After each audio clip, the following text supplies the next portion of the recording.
Today, we are blending a diffuser blend called Citrus and Spice, using cardamom, clove bud, nutmeg, and green mandarin.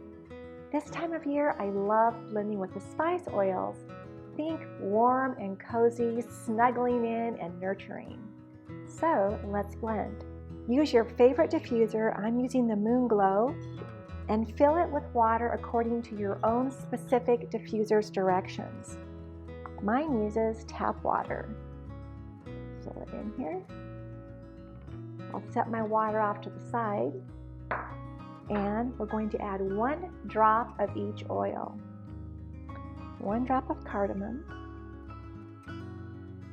Sometimes it takes just a second. There we go. 1 drop of our clove bud. And while we're diffusing, we're getting other benefits as well, such as digestive support, immune property support.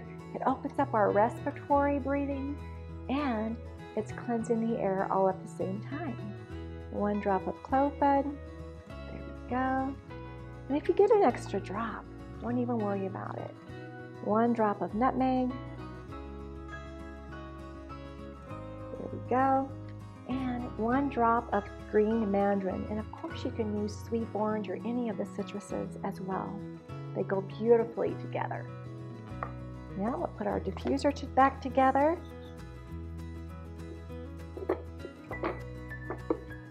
And we'll turn it on. There we go. If you've liked this video, be sure to like, subscribe, and comment. And be sure and hit the notification button so you don't miss any of our upcoming videos. I'll see you next time.